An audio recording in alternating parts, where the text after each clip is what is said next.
You are listening to the Jobbers Court Podcast, part of the W2M Network.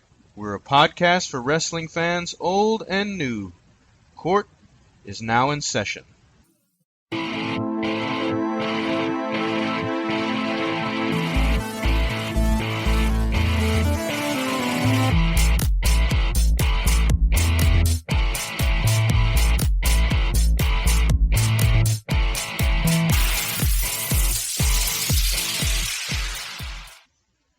Hello, welcome back to Jobbers Court.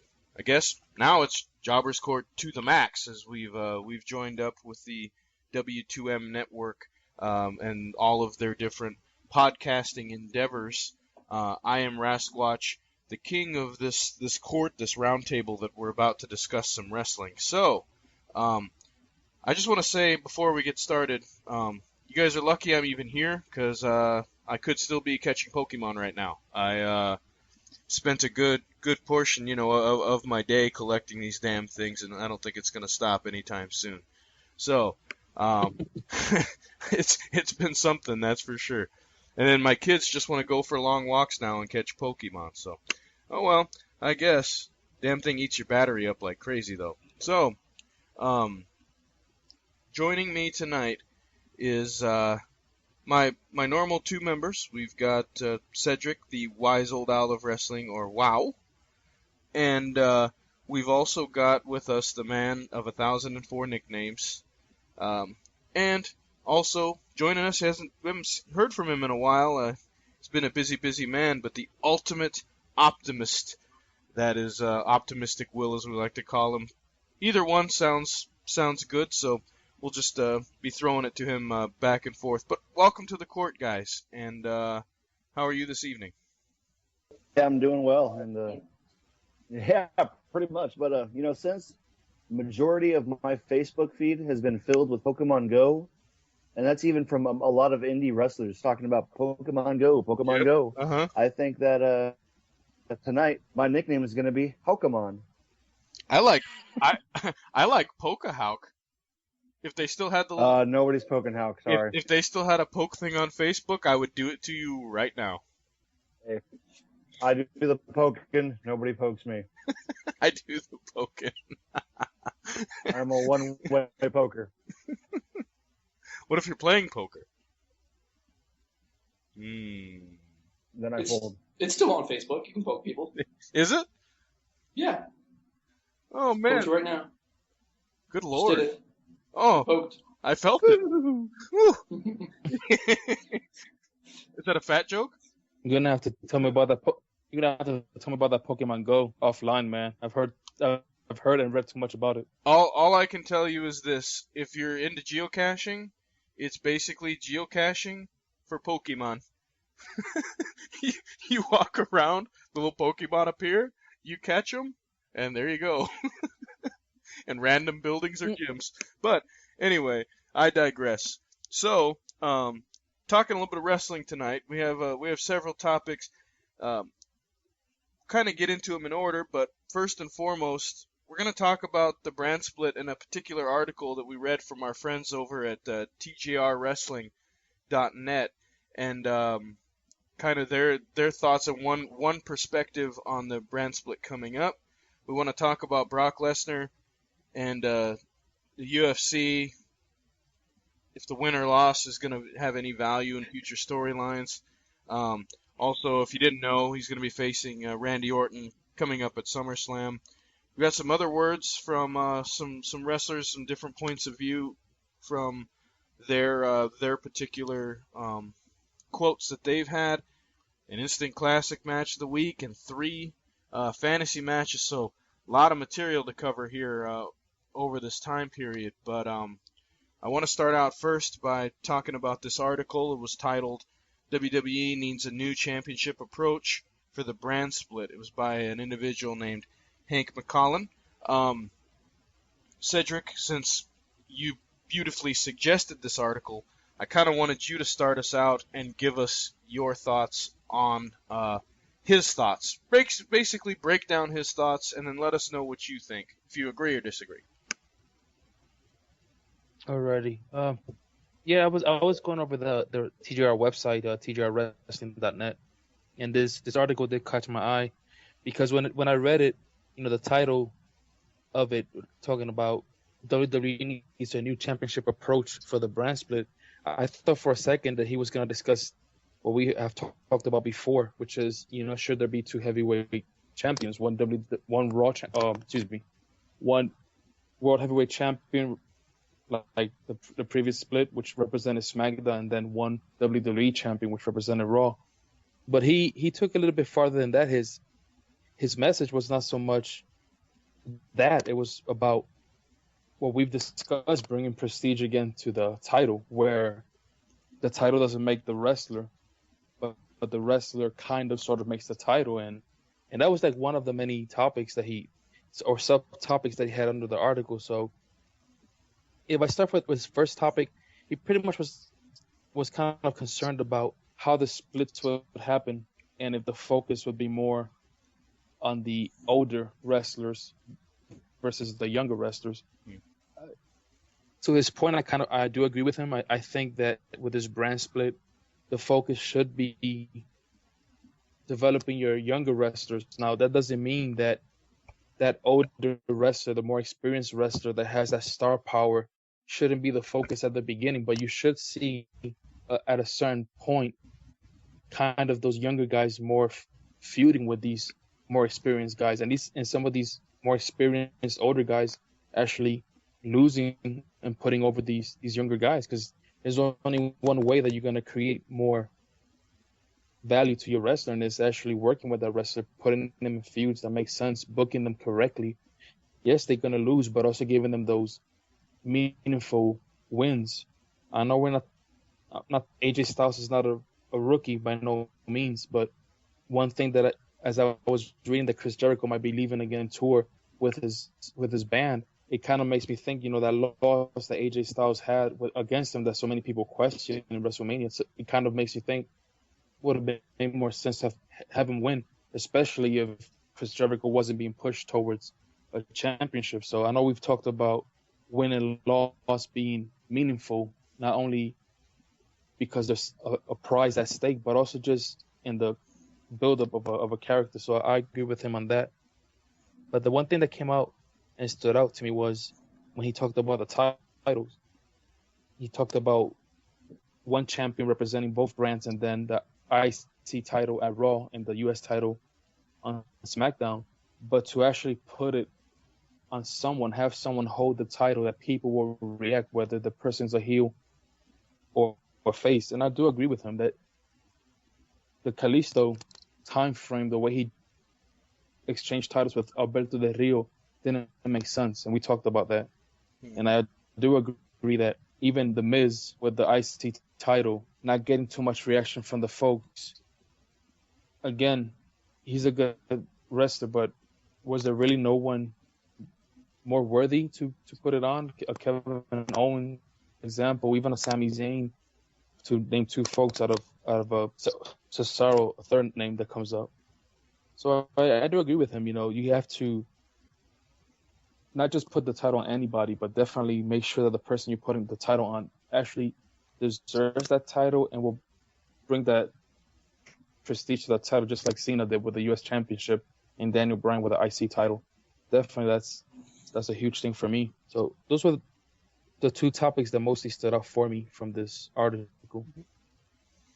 Okay. So covering it sounds like he sort of parallels your thoughts in a lot of ways. And you sort of agree kind of with the tone of the article as well as a lot of the things that were discussed.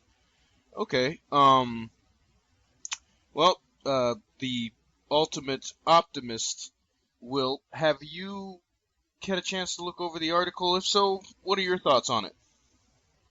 Yeah, I did read the article. One of the things that stood out to me was when he started talking about if they had the roster to support like a brand split. Because I feel like whenever I watch Raw and SmackDown, they have the same main event recently. Like I feel like I'm seeing Jericho versus Ambrose. Yep. I feel like that was like 3 or 4 main events in a row, right? Or if not main event, but like on the card at some point. Yeah. So it's like I just didn't see how like where they're going to go with the brand split, having like strictly Raw and then strictly SmackDown wrestlers. Because I think at WrestleMania it looked like the roster was so depleted they had to move some matches around. So I just don't think it would be. Sorry, I'm not picking my words here right, but. So you're just not sure if they have roster depth, much like it said in the article. You're a little concerned about if they can fill a roster or not. Okay. That was one of the concerns I had when I first heard of the roster split. And what about some of these other things where he's sort of talking about the titles and the prestige and all that. How did you? Where are you at on that? Well, it feels like it wasn't that long ago that they just unified the WWE and then the World Heavyweight Championship. Yeah, it feels so. To then go ahead and split it again, I don't really see where they're going with that. Like, is it going to be a new champion? Is it going to be the IC title? What's it going to be? Because I think I read an article a few months ago, a different one, about them bringing in a new champion for SmackDown, which is weird. Yeah. Considering they just got rid of the. Is that still being talked about? Yeah, sure. I mean, it was kind of like Booker T had made some mention of it not that long ago about there being 2 titles, 2 champions. Jerry Lawler kind of mentioned it at one point in some of the stuff I've been reading. So it sounds like that's going to be a thing, as well as having 2 separate network specials a month. One for Raw, one for SmackDown. Oh, really? Yeah, and so it sounds like that's kind of what they're going to start going to. Now, I'm all about, getting more content on the network. I got no problem with that. I'm just curious, how are we going to build storylines? It would be nice if you had a network special every other month for the brands, and then bring them together for the big ones, only because you just wouldn't have to see the matches quite so often. But they'll do what they do. But did you have any other thoughts on the article? Those are the 2 things that stood out to me mostly. Okay. So, Hauckster, your thoughts on the article? Well, I thought it was a kind of interesting one that this was from TJR Wrestling, and the guy who runs it is John Canton. And last time we had Mr. John Canton on the show, we were talking about the brand split. So I just think it's kind of a little ironic because really a lot of what we talked about on our last show really has a lot to do with what this article was stating. I think it was most of us in agreement about keeping the top belt unified and having like a ranking system between each show, when then each show has its own belt, the U.S. title and the IC title. I really like this approach, but like Cedric mentioned, in order to bring that prestige, you need some kind of ranking system. You need some kind of who's earned the right, instead of just having just a random kibosh of, okay, it's your turn to fight for the championship. Okay, now it's your turn to fight for the championship. Actually have you earn your spot rather than just, okay, hush posh, draw a name out of the hat, and that's what I would really like to see. But yeah, as far as the article saying who needs to be the champion right now, right as the brand split happens, I don't really care too much about that. Let's just leave the champions as they are. Let the story play out naturally. I'm kind of interested about the Rusev Zack Ryder feud potentially coming up. Yeah. See where that goes. And really, I mean, is Zack Ryder considered part of the new era, coming after spending time in NXT and then coming back? Or is he still considered the older guy? Because I feel like there's so many more fans that are popping for him nowadays, especially after his WrestleMania victory and then immediately losing it. But I don't know. It's kind of interesting. But I don't know. All in all, I'm just excited for the brand split. I think with the influx of guys coming back from injury, as well as potential more signings coming up from NXT, I think depth won't be an issue.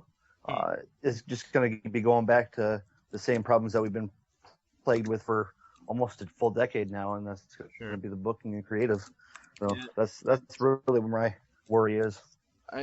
I like your slipping in there of both the words kibosh and hodgepodge. Congratulations. So that was nice earlier. I'm a walking Hauctionary. What can I say? Well, Pokahawk. That kind of sounds like an Indian name, actually. So, all right, Well, if I was a woman, would you call me Pocahontas? maybe. There's other names, but I won't mention them on the podcast. So, I want to respectfully disagree with a lot of what's in the article, actually. And I might be on the opposite end of that, but I can think for all you guys. The roster, maybe it's not the deepest roster that we've ever seen, but it's definitely the most plentiful roster that we've ever seen, that they've ever had in the entire existence of the WWE. So I think that if I'm doing an 11-round draft, I don't think it's that hard for me to look at 11, 12, 13, 14 guys for me personally, and then that's not including the tag teams, for me to pick to start my roster with. So I kind of disagree with what he was talking about as far as the amount of people. I think that there's still a lot of top guys. Yes, there's still some older guys, that kind of thing, going around. Because when he talked about the mock drafts. The other thing for me is a lot of people complaining about The Miz, and a lot of people might be complaining about Rusev, or at least maybe they're not complaining at all, or they're just not getting a reaction, much like he talks about on here. Now, some of it, I blame the audience in general, because they're probably trying to find Pokemon instead of watching the show. But especially for Rusev, the way he's been, number one, he's probably lost 20 or 30 pounds. He's in great shape, has been wrestling a strong, athletic style of match, bullying people around. I've really enjoyed his work pretty much since he became the champion. I think he's done a heck of a job, a much better job than Kalisto was doing as far as carrying that title. As far as The Miz, I can kind of go either way. I think that he's such a talented talker that a guy like that having the Intercontinental title, I really don't have a huge issue with for me personally. So there's a lot of talk, Sami Zayn, Kevin Owens, all those guys that we mentioned that, aren't holding belts now. But, man, honestly, I think these guys get so much publicity, so much want. But if you look at it, it's almost all faces for what everybody wants to see. I think Kevin Owens is like the only heel that people look at and say, oh, he should be holding a title. So, I don't know. There's just a lot of things I feel like really aren't that bad right now. Could the IC title have a little bit more prestige? Yes, that's the one title I kind of look at and go, man, okay, yeah, I could see that. But to me, the US title couldn't have got much lower, so it's on the up and up. And personally don't see any issue with where it's going in the future, especially with the way Rusev has been performing. I think he's been doing a great job. So I guess maybe the crowd hasn't fully gotten into what he's doing, but I don't know your guys' thoughts on that. But just my thoughts. I respectfully disagree with quite a bit of what's in here. Yeah, I kind of missed that one point. Thanks for bringing it up, Will. The whole him talking about having a hard time filling up a mock draft. I agree with you. I disagree with him in that point. There's enough talents between the main roster, those coming back, and the NXT roster that are gonna be brought up to the main roster for you to have a decent roster for both shows. And like how Standing said, or Hawkemon, we don't even know who else is going to be signed to the organization anytime soon. And maybe we even have temporary signs where a few folks are there just for just a small bit of time. We also have some older wrestlers coming back. The thing that I do agree with him is, try not to make them the main point and forget about the newer guys. You don't want to go through another situation where your main guys that you've been building up get into injuries, and then you're looking at yourself like, well, we don't have talent. No, you do have the talent. It's just that you haven't built them up the way you probably should have. Now, but the Rusev and Miz, is just like you said, it's just the audience not reacting to them because they don't want those guys to be the ones carrying it. They want their guy to be carrying it. And you've said it before in the past. Sometimes it's not so much your guy carrying it, but the correct person. And that's the important thing. Rusev can become that monster heel with good booking, good feuds, and him winning. And the beautiful thing about him is Lana might be there, but she doesn't always have to be involved for him to have a strong win. You know what I mean? He has a strong heel win, and that's what I would like to see. So it's just the only thing that I would say with the second championship, if they were to split the world heavyweight title, is you might be able to see somebody else hold it that right now with just one title you wouldn't be able to see. But that's a whole different topic. I know everybody has their own opinion on that. Yeah. And I would also like to see how having one guy representing both brands, how do you carry a good feud if that person is going to be feuding with one person from each brand at the same time, with this whole having 2 network specials per month. You know what I mean? Which one would that champion defend his title? If he's feuding with one person from each brand? So it's gonna be interesting. Whatever they do, hope they fire this booking team and they bring another one. First of all, because it's the make or break of this brand split is definitely gonna be dependent on good creative writing, storytelling, booking. That's what's gonna, at the end of the day, either have a good success with the brand split or not. To be honest, that's just my opinion. And that's any wrestling show. I mean, your ability to book it, your ability to to put that story together and to build the storylines. It doesn't matter if you're WWE or Ring of Honor. You have to build that through whatever interest that you're trying to generate, based on your audience. Anybody got anything else? Any agrees, disagrees to anything we've said? All right. No, I'm good. All right, awesome. So, I think we've talked about that quite a bit. Some good stuff there. I want to change gears a little bit. The biggest UFC event of all time is happening tomorrow. That'll be Saturday. So, what I want to talk about real quick, and I guess by the time this airs, we'll kind of maybe know the answer to if Brock Lesnar wins or loses. But how do you think Brock Lesnar's win or loss will affect his value in the WWE as far as his storylines coming up? Will, do you think it's going to make a big difference? I don't think so. I was just reading some of the articles from when he left UFC the first time, and a lot of them were talking about how he couldn't take a punch anymore. And then when he came back into the WWE, he was dominant. He kicked the shit out of Cena real quick. So fans were able to accept the fact that he couldn't handle UFC at all, and still be the dominant WWE wrestler he was. If they did it once before, I don't see why a loss to tomorrow wouldn't matter if it didn't matter 4 years ago. Okay. Sticking on the UFC topic, Hulkster, do you think this affects him? Win, lose, or draw? Well, in the short term, yeah, I do think it will affect some. Brock Lesnar specifically, maybe not so much, but I think casual fans may affect a little bit, because especially some of the younger guys who are still relatively new to wrestling. I think seeing somebody who's been dominating like Brock Lesnar, if he goes out there and gets knocked out, or if he taps out to Mark Hunt, of all people, who really, sure, Mark Hunt is a great fighter. Not going to say really anything too bad about him, but he's not necessarily in the same class that Brock Lesnar was when he was at his height in UFC.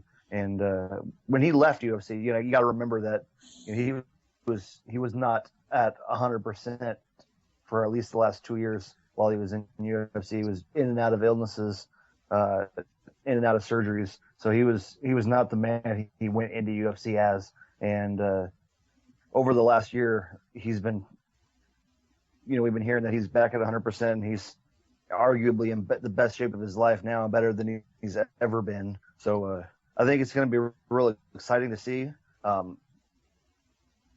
If he does lose, yeah, I do think it'll affect the product more or less, and say, hey, look at this, guy who, he couldn't hack it, so he went to WWE, and now, he thinks he can come back, and, look at him, he's just a punk, go back to WWE, you're stupid.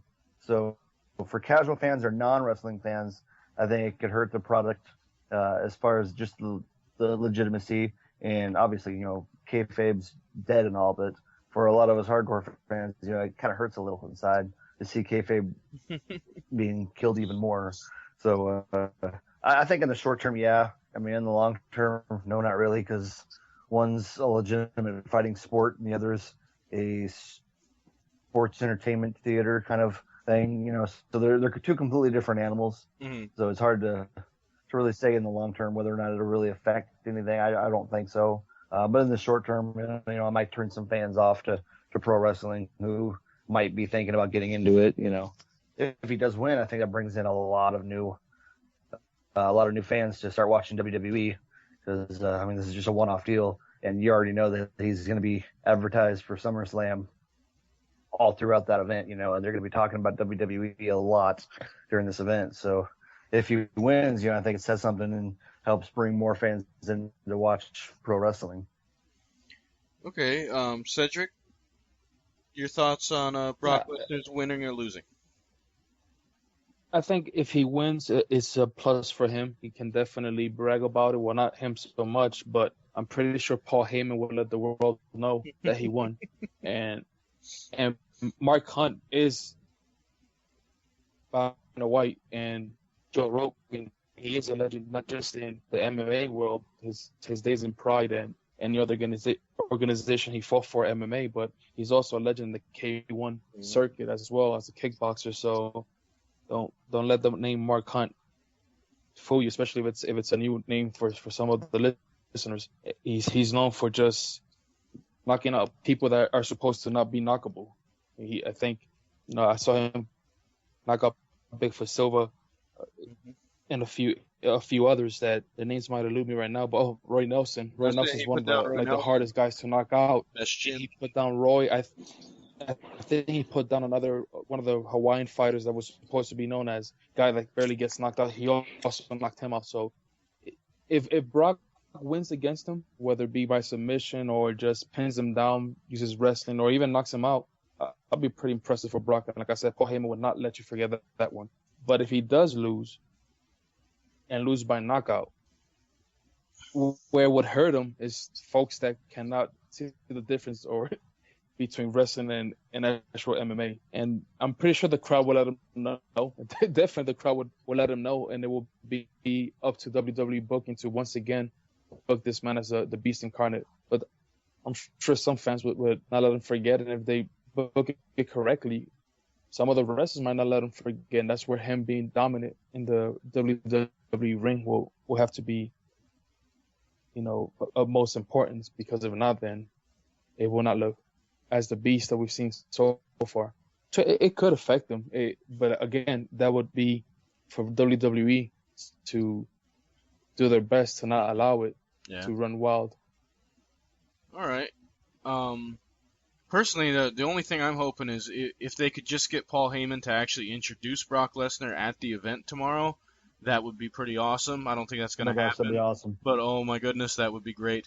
So I think it doesn't really affect his character in the WWE.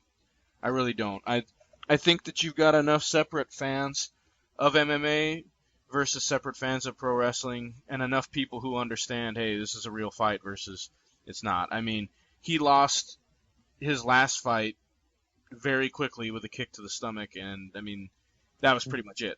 And like Will was saying, he really doesn't take punches really all that well. And so, and that didn't seem to hurt him. He's still Suplex City, gets in the ring, dominates everybody. So, I don't think it's going to affect him whether he wins or loses. If he wins, I think that that's something that WWE can gain more fans because they can pull an MMA audience over just to watch Brock Lesnar, after he wins, just to maybe check out SummerSlam down the road. But him losing, I don't really think it affects it too much. Only thing I could see it maybe affecting is his physical capability. Like if his face gets absolutely wrecked at the event, it's going to take a while, and he's not going to be able to train, just different things like that could affect. But as far as from a storyline perspective, I don't think it really does. Before we move on and talk about SummerSlam, Just give me your prediction in this fight. I don't know if, I'm an MMA fan. I know Cedric watched a lot of MMA. I'm not sure about, you guys, but who you taking in this fight? Cedric? I'm going for Mark. I think I'm going for Mark Hunt. Okay. Well, no, just, man. I'm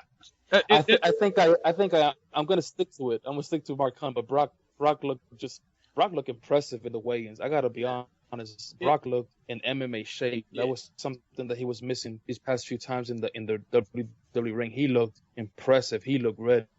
So I don't think it's gonna be an easy match. Excuse me, an easy fight.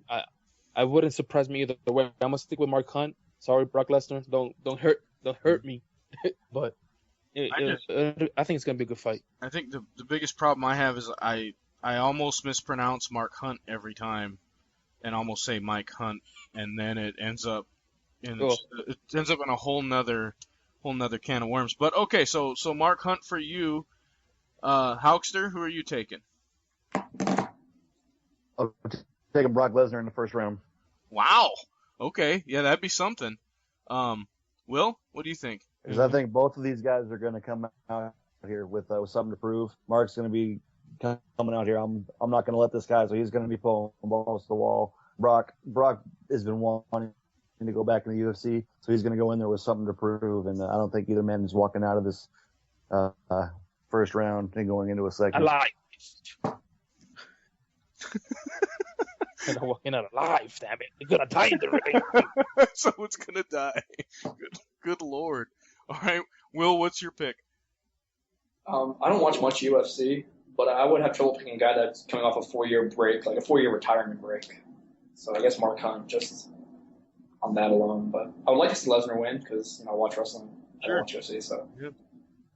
How do you think CM? One question I have: how do you think CM Punk feels? Because remember how he was really upset that WWE wouldn't let him go to UFC events. Do you remember that? Yeah, absolutely. He talked about it in his podcast. So I wonder if this is all just moved to piss off Punk. Now, Let him fight again. Now, of course not. I will say this. CM Punk, no offense, and if you guys are fans of that, it's great. He can be a little douchey sometimes, though. Yeah, I could. Maybe the attitude in which he bragged about being a punk. I mean, that's what he is. Yeah. He's a punk. Yeah. So I mean, it's just one of those things. So maybe just the attitude in which they went about it, just maybe a little bit different. And at the time, UFC, WWE, Dana White had the whole "it's fake" thing going on, and then Seth Rollins kind of shut him up a little bit, and whatever. I think that kind of actually built a bridge between the two companies last year. But all right, so man, this one was really tough for me. I am gonna go because of his history against guys who can strike. I'm taking Mark Hunt. Is Mark Hunt there? Yeah, I'm taking him. Maybe not the first round, but I think maybe the second round of this fight. Because Brock might take him down in the first, but then he's got too heavy a hands. I think he's gonna win by stoppage, not by knockout. All right, so we got that out of the way. Talked a little bit of MMA. That's a little out of our wheelhouse, but I want to get your guys' thoughts on Randy Orton as Brock Lesnar's opponent, and we'll go ahead and start with you, Hawkster. What do you feel about this matchup, good or bad? Well, it's gonna be great to finally see Randy Orton back. I'm just excited to have him back. As far as the Randy Orton versus, I've seen a lot of people crying and complaining about this match. Yet not too recently, they were crying, saying that we want to see Randy Orton versus Brock Lesnar at WrestleMania. So I'm just saying, you wanted it for Mania, but you don't want it for SummerSlam. Why not? So I'm just excited to see the RKO again. I don't care who he's wrestling. I believe that's And called. I think it would be hilarious if Brock Lesnar beats Mark Hunt, and then Brock Lesnar loses to Randy Orton. Because what does that say about Mark Hunt? I'm just kidding. I think that that's called what? I think it's called the Diamond Cutter. I'm pretty sure. or even an ace cutter if you want to go back that far. Stinking RKO. Everybody thinks he invented. Everybody thinks he invented it. Orton. Anyways, I digress. Oh no! It's just a variation of the cutter, or also a variation of the stunner. I mean, it's basically the same move. So I'd rather feel the bang, so to speak. But that's just me growing up. So, all right. It's just pretty when Randy does it.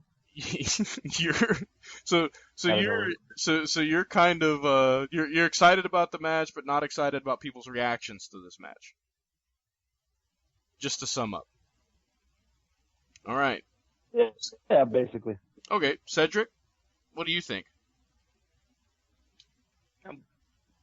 I'm kind of concerned how they're gonna build this one up, especially since Randy's been gone for so long. You know what I mean?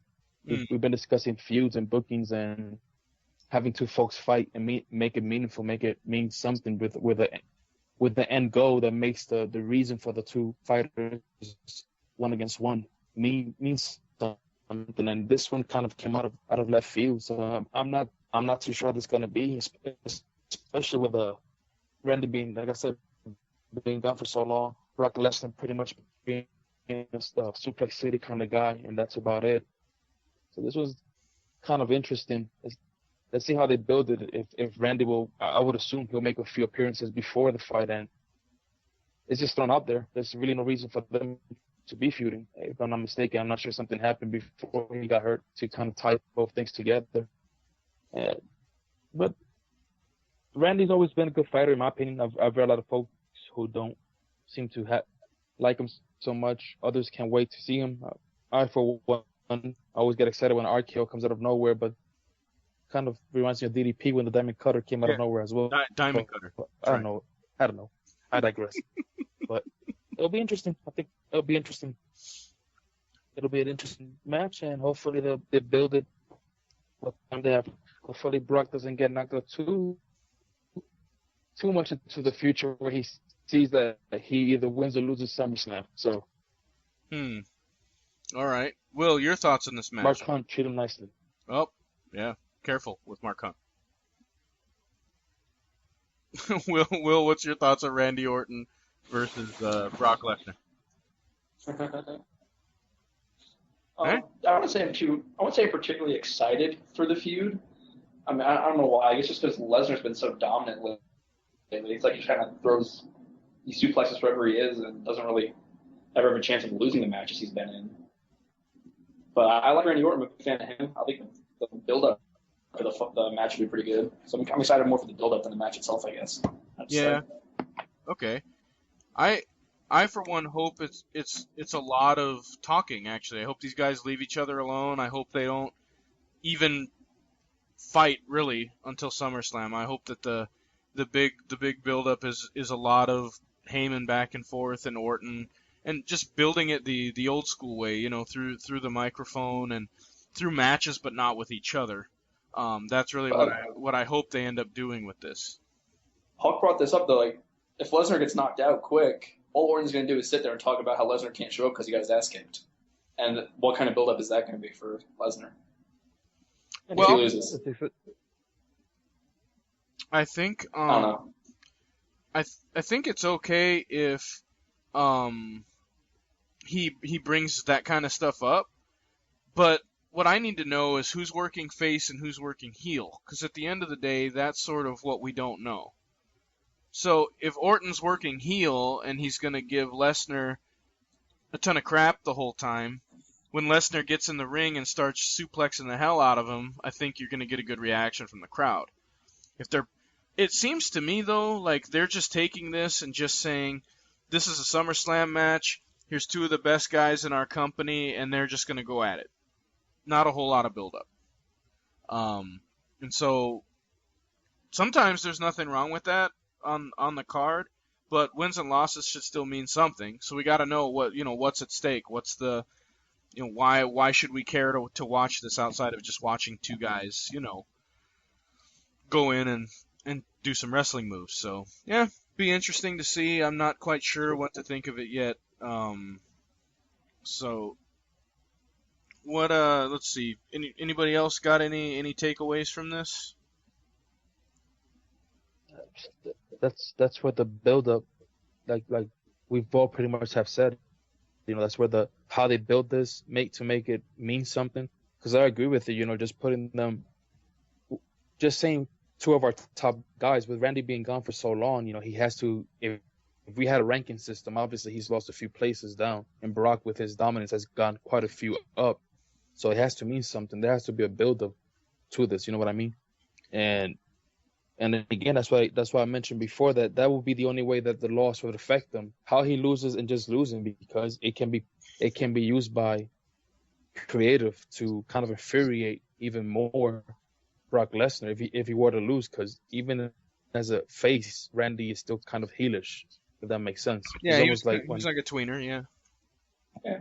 He'll definitely kind of tease him and bug him with that, and that's where creative has to get creative. No pun. Well, actually, pun intended. Nice. And make it work in their favor or in the favor of Brock Lesnar. So I think tomorrow's fight can mean a lot for Brock as a character. I'm not saying he's gonna just die away. Don't get me wrong, but I think it can affect, hopefully, both either way positive. Because definitely, if he wins, Paul Heyman, shut up. If he loses, Paul Heyman, shut up. Because he'll remind you, yeah, it's a loss, but he's still dominant. He beat Undertaker and everything else. So it'll be good for him. Yeah. All right. If Brock Lesnar loses the fight, I think he walks into SummerSlam heel. If he wins, I think he walks in his face, because he's going to bring in that, I did this, but I'm still a pro wrestler kind of thing. So I think he'd have more respect from some fans coming in with a win. So that's my take on it. I see it the other way around, Hauser, actually. I see him bringing in the MMA fans and then watching him as a dominant, braggish heel if he wins. Because then he can basically talk about, why in the hell am I even in the ring with Randy Orton? This guy's not even a fighter. I just knocked out I just finished one of the best heavyweights in an actual fighting sport. What the hell is Randy Orton going to do? And so he can sort of build that. You're not even in my weight class, kind of thing. Yeah, and so I mean he can really build that up. I think as a heelish type coming back, and then Randy can do his sort of tweener thing, and where he sort of does that whole half insane type thing. The voices in his head, and I think you can get a lot of good pop from the crowd doing stuff like that. So, I don't know. We'll have to see. It'll be interesting for sure, and I think this match is out of nowhere, much like a diamond cutter. Yeah. All right. So we've covered that. So I want to get you guys' feelings about a couple of quotes here. So Kushida had a quote recently saying that wrestling is not about moves or holds, but about human and heart. And another wrestler, Cody Rhodes, said that wrestling, it's not about the money, but it's about the moments. Do you guys think that this is how today's WWE is ran, and/or how the casual fan thinks? And what do you think? Is it good or bad? Will, what are your thoughts on those quotes? I don't really have much of a reaction to either of them. I know that kind of sounds not great for the podcast, but as far as Cody Rhodes talking, it's not about money. I think that's a good thing. That it's not about money to him. It's more about making memories for the fans and the wrestlers involved in the match. So I liked what he said. Well, what do you feel as a fan? Well, what do you feel as a fan? Do you think that, do you usually find yourself siding in a match with a guy who's just tough and just keeps going and keeps coming, or is it more about the moves and the holds for you when you're watching wrestling? So is it the entertainment aspect of wrestling, or is it the wrestling aspect of wrestling? I guess is what Kushida is kind of trying to say. Probably more often the fan side of it, though. Yeah. Okay. The entertainment aspect, sure. I suppose, but then sometimes there are matches where it is the wrestling. especially his matches actually. That's when I tuned in to watch him in the who was his last match against? Who's that? Kushida? Yeah, Darius, was that him? It might have been. That's I think who did wrestle Kushida last? You know who might know is Cedric. You'd probably know more about that than me. Either way, when I see one of his matches, I tune in for the wrestling. But there are other people, like when I watch Jeff Hardy wrestle, it's always about more of the emotion, I guess, behind it. I'm always rooting for him not to get too hurt. So, all right, I go back and forth. I'm kind of both. I can see it both ways.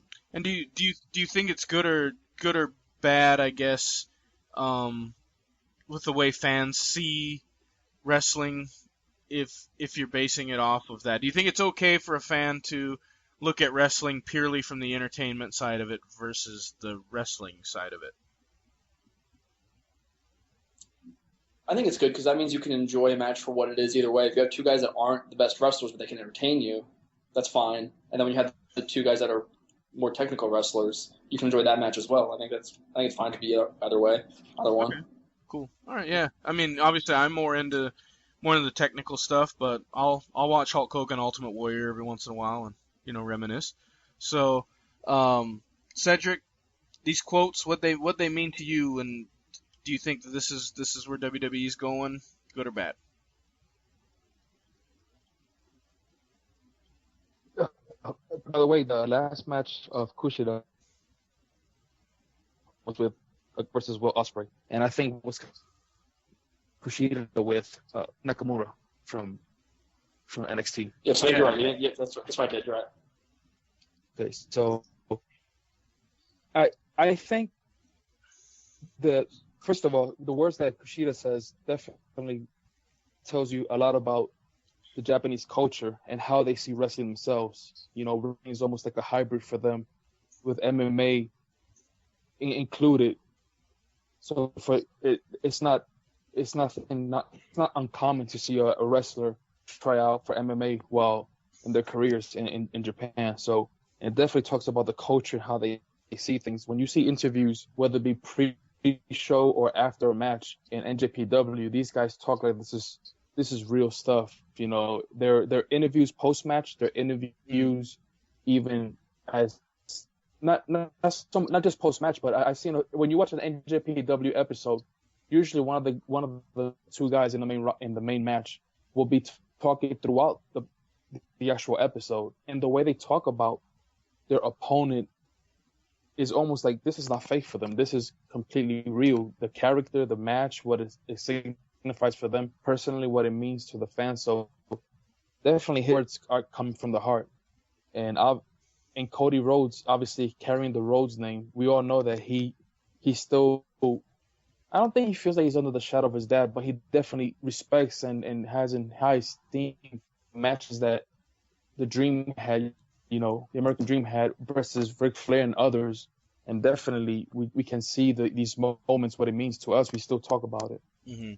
So I agree with them. It means a lot to me. You guys have talked about passionate I can get sometimes on the podcast, trying to not just defend, but actually, let you guys know why I think the way I think on a subject. And I know last podcast you talked about Goldberg and how he's not passionate, and he's not the only one. We have a lot of reps who have kind of teeter-totter with the legendary status that, from their own words, they're not really into the match. It's more about the money. Brock Lesnar has also mentioned it quite a few times as well, and we still think he's a great wrestler.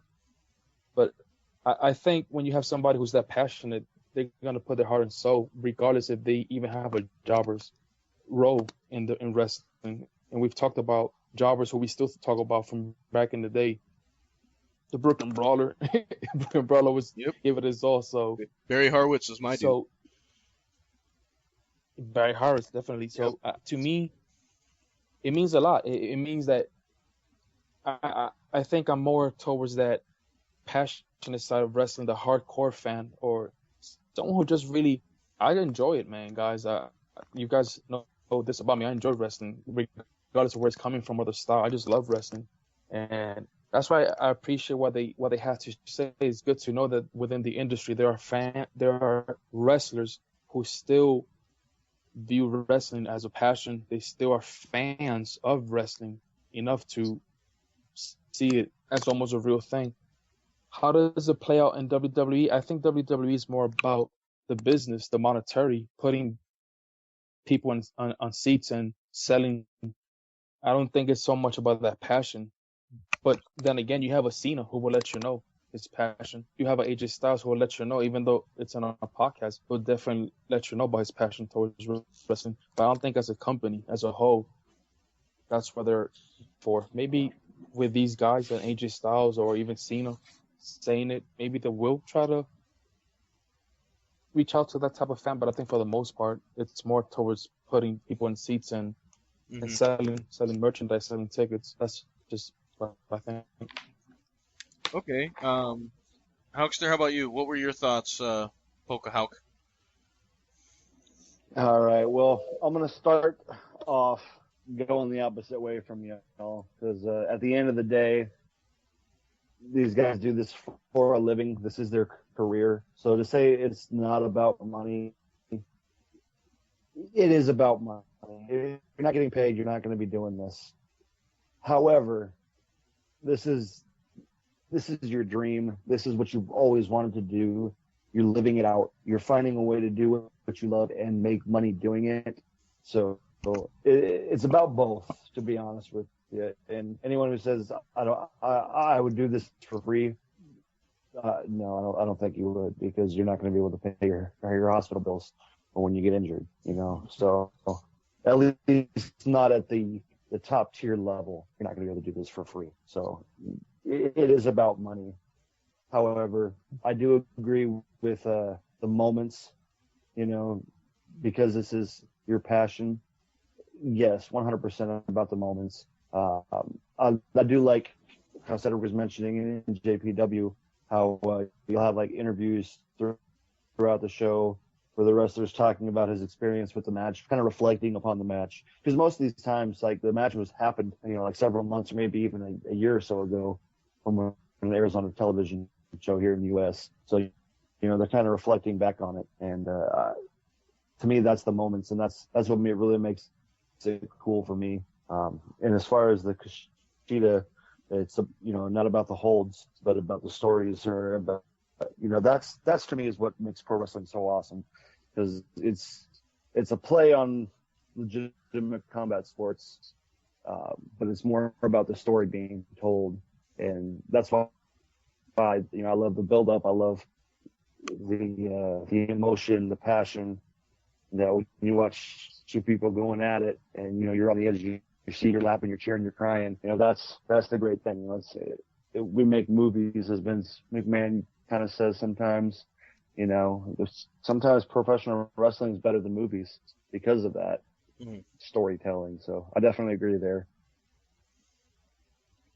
Okay, I think, like, going in, looking at these two quotes. First of all, like, to me, at the end of the day, wrestling is still about the moves to me, but it's also about heart. So, obviously, one of my favorite wrestlers of all time is Bret Hart, and that match between Bret Hart and Steve Austin, where they had the double turn match. To me, nothing spells out what you like more about wrestling when you watch a match like that, where you get to watch the moves and the holds, but then what Stone Cold does at the end, and that undying spirit that he has to not give up and to pass out and lose. You'd rather pass out than lose the match. That's what speaks to me about pro wrestling. So to me, yeah, I can see it both ways. If you just told me, hey, these two guys are fantastic technical wrestlers, watch this match just to watch them wrestle, I'm okay with that too. But if you're trying to sell me on a match that's with two guys that are moderate wrestlers but highly entertaining, Rock and Mick Foley come to mind, then you have to build a storyline with that. Because neither of those guys were crazy good technical wrestlers, but they could build a storyline that was believable and make you really want to, you wanted Rocky to lose those matches because he was just heinous at that time when those two were going at it, in the early part of the Attitude Era. So, anyway, as far as the second quote, I think I agree with you, Halkaman. It is about money at the end of the day. However, I think there's some people where it's only about the money. And there's other people where it's like, hey, the money's nice, but I'll take a little less money to get to do what I want to do from a passion standpoint. So that's sort of my feelings on those quotes. You guys got anything else? So you guys allow me 2 quick pointers. To me, his quote about the money and the moments, I think obviously we all know money pays the bills, not the moments. But I think what he meant by that is I could have stayed in WWE for the money, but I want to create moments. And I'm pretty sure he's going to get significant pay cut in any one of the indie promotions that he goes to. I don't think they'll be able to pay him to the level of a WWE. Maybe an NJPW might, but not some of the smaller companies. So I think that's what he meant by, it's not about the money, it's about the moment. And it kind of reminds me of Kevin Garnett, because Kevin Garnett once was seen in an interview crying because he was just not moving forward in his career. He was just stuck in a team that wasn't doing much. And he even got to the point where he was coming off the bench. And people were saying, why are you crying? Why are you showing all these fake emotions? You're getting paid lots of money. And he said, yeah, the money's nice. It gives me a lifestyle that not everybody can have. But darn it, I'm in a sport that I want to dominate. I want to be a champion. I don't just want to be sitting around getting paid for doing nothing. So I think that's where the money versus the moments comes from. The money's good, but I've always thought that I, for one, wouldn't just want to get paid and not feel fulfilled at the end of the day, which happens a lot of times in the jobs that I've had. And when it comes to Kushida, it's funny because the whole moves comment kind of reminds me of the Will Ospreay and Ricochet, where a lot of people talked about what it's all moves, it's all nice and fancy, but there's no real reason behind it. And I think that kind of is what he's trying to say. We making all these moves and we want to make them nice, but there has to be that emotion to it. There has to be that feeling that we as wrestlers show, which connects with the audience. That's just what I think. I might be wrong, but No, I doubt it. Anyway. I think I'm just joking. No, I'm just joking. I think both of those quotes can speak to you in a different way, and I think we've all approached it from a slightly different line of thinking. So at the end of the day, that's what we're here to do. So good pointers, guys. All right. So now something that we did last week that I thought was pretty good. We have our praise or rant of the week. So what I would like to do is let Halkaman get started. What's your praise or rant of the week this week? What you got for us? All right, I'm going to throw out a praise to, what was that? Somebody's dog barking over there? Sorry about that. I got a little sidetracked. But today I'm going to go out and I'm going to praise the indie wrestlers out there. The guys who are literally driving hundreds and hundreds of miles just to do what they love. Living in their car, sleeping in the back seat, having other gear in the trunk, and just going state to state wrestling. My hat's off to you guys. You guys are living the dream. You're doing something I only wish I had the ability to do. And my hat's off to you. And specifically, I'm gonna name a professional wrestler out there by the name of Eric Wayne. This guy, he's from a wrestling family. His great grandfather, Buddy Wayne, very famous Memphis wrestler. Before Jerry the King Lawler, there was Buddy Wayne, and his father was Ken Nightmare Wayne. You might remember him from WCW. But Eric Wayne, he never made it to television. Now he's been wrestling about maybe I think 13, 14 years now, but most of his wrestling has been Florida, Georgia, Alabama, Mississippi, and Tennessee, and it's pretty much been that way for quite a while. And about 2 months ago, he set out on his nationwide road trip, and his goal is to wrestle in every single state in as many promotions as he can do. And right now he's making his way through North Dakota, actually. but he's wrestled, I think, 7 different promotions in North Dakota and South Dakota just over the last week. And he put a post on his Facebook and Twitter page asking about people in Montana, Idaho, Washington, and Oregon. And my hat's off to you. That's pretty awesome. I think you're living the dream, and you're doing what not a lot of people are willing to do, and what a lot of people I think will be very afraid to do. So my hat's off to you. And that's all I got for you guys. Yeah, it's a very, very good praise this week. And Eric, Wayne, continue. Party on, Wayne. All right. So, Cedric, you got a rant or praise this week? Yeah, I think it's gonna be kind of praise, but more than just praise, a shout out of kind of like gratitude and whatnot. First of all, I want to, a big thank you to Sean last week being our guest, and also for allowing us to join the WM2 or W2M Wrestle to the Max network and being part of their family, so to speak.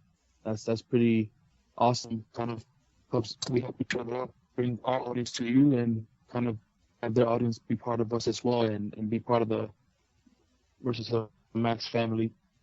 Also, a quick praise or shout out to the wife, who also, she listens to the podcast and she definitely supports me with this. Tomorrow on July 9th, it'll be 17 years that we've been a tag team, and she might have a few rants for me, but for my part of her, definitely, it's been quite a road, almost like a wrestler's dream. It's been ups and downs, and we've been through a lot, but no Hulk Hogan or Becky Lynch betrayal. We're still a good, pretty solid tag team. So a big praise on that one. And not a praise, not a rant, more of a true emotion. Not that the past one wasn't emotional, but I mentioned about my wife, but just a condolences to all those that have pretty much been hit hard this week with some of the passing aways that we've had. No sides, no heel or face, nothing like that. Just a straight up my condolences to all who've been affected by it. So, well, keep using those hot tags, Cedric. You guys are 17 years. That's a long time for any tag team. You guys still got some ways to go if you're gonna catch the Rock and Roll Express, though. But no, good on you, and that's good stuff. Will, do you have a praise or a rant that you want to get out here? I was actually going to do a praise again. I know it's kind of the theme for everybody else, but you always know I'm a big Impact fan. I really like the final deletion they did with the Hardys, so I guess my shout out would have to be to the Hardy brothers for just bringing something so new to wrestling, because sometimes it feels like watching the same feud over and over again. Uh-huh. And going to their house and whatever it was they did this last week, it was interesting. I don't think I've ever seen fireworks be so used in a match in a rowboat. And then Willow showed up, and I don't know, but people couldn't. It was like I loved it or hated it, but I couldn't take my eyes off of it. So I guess it was good. I mean, it got the job done, and the ratings went up. So that's number one thing. So obviously everybody else was a little more into it too. I still don't know what I watched. I'm still not 100% sure. In the beginning, when there's a damn drone hovering, like screaming Brother Nero, I'm still not 100% sure what it was. There was a hologram at some point, right? There was a hologram at some point. So yeah, there was a fire. I mean, it had a lot of stuff.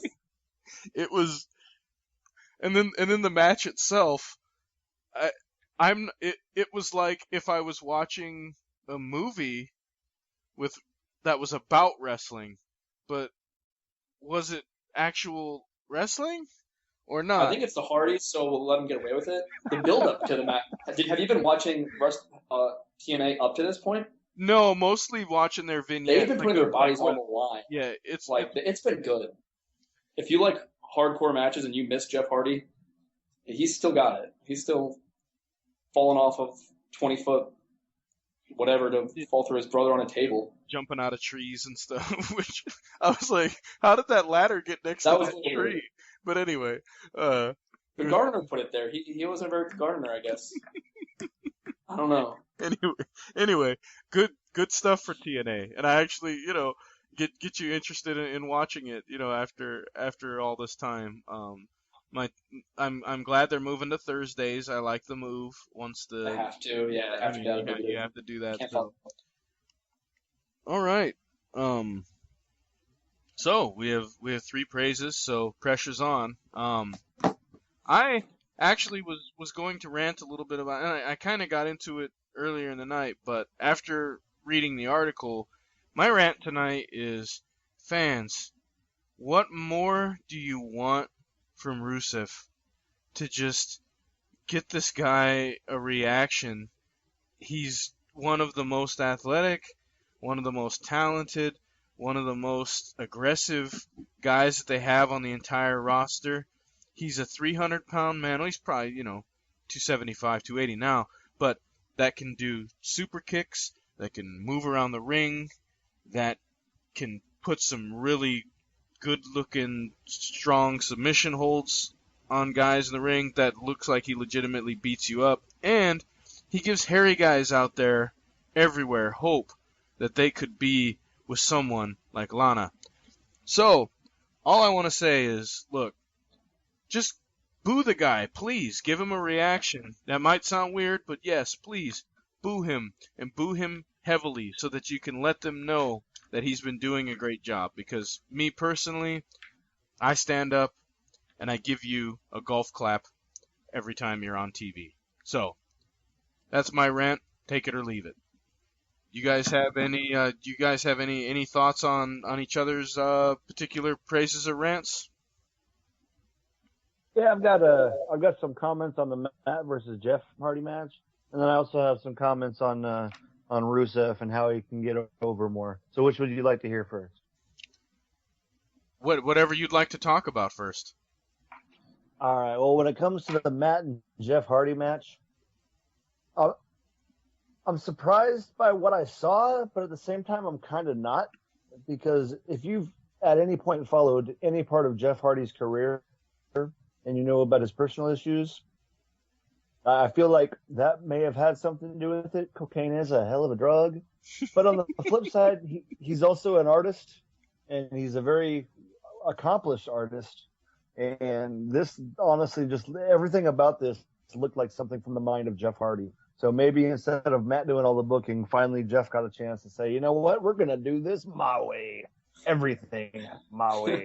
And that's pretty much how I thought about it, because it was just a whole bunch of crazy, what the hell? This is kind of cool, but I don't know.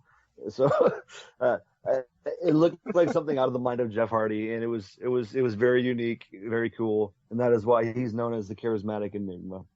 And as far as Rusev, well, before you get Rusev over, well, I was going to say, before you get into Rusev, I just want to say the best description that I heard so far of what I saw was that it was like if you were watching Lucha Underground while you were taking methamphetamines and in like hillbilly Kentucky land.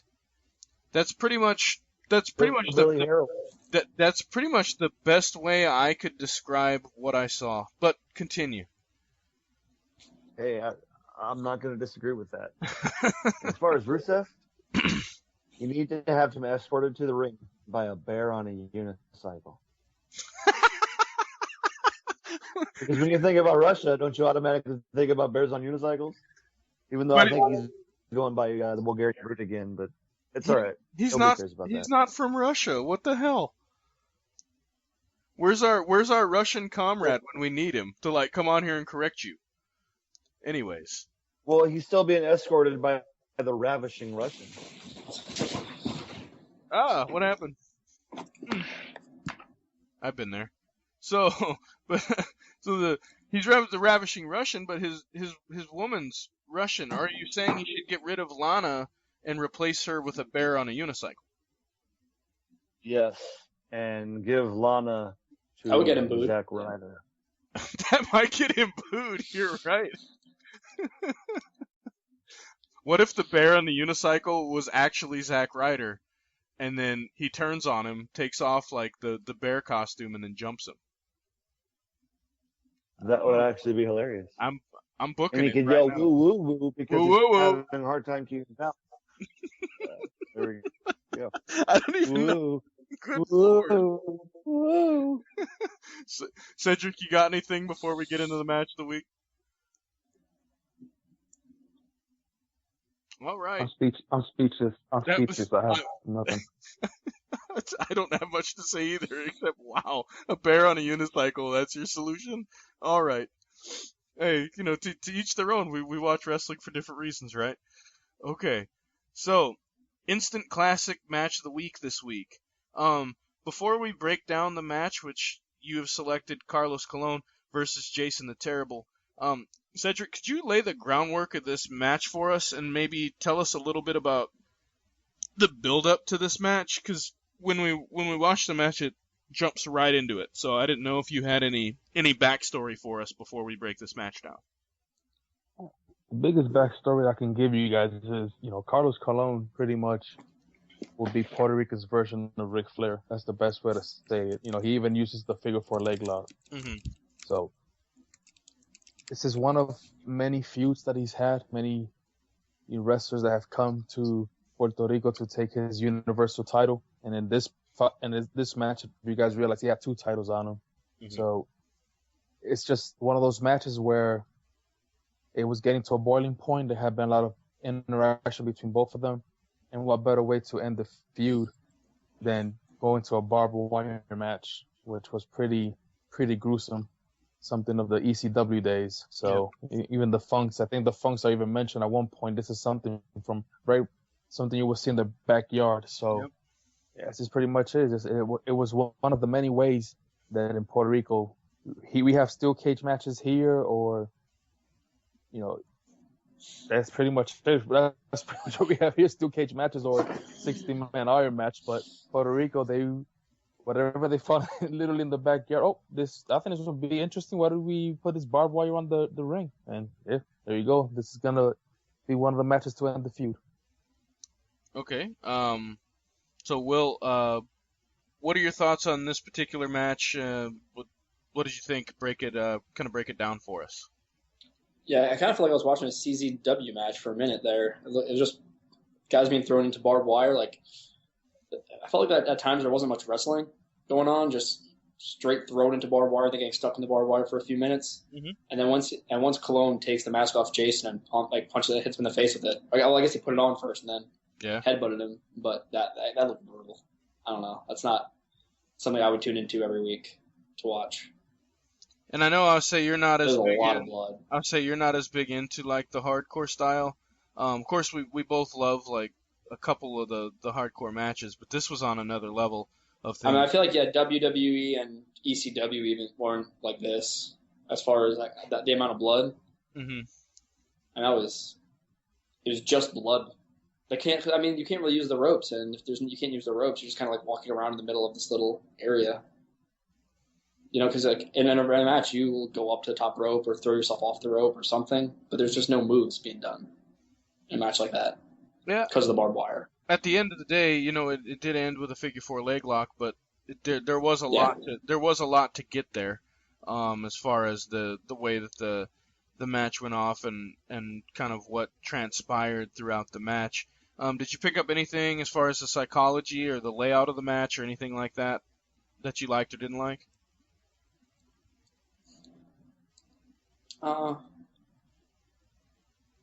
Not really. No, I guess once the blood started, I just started like cringing. Like, Jason's face looked bad, and then just like a minute or two after, Jason got busted open real bad, and then Colon I think got worked over too.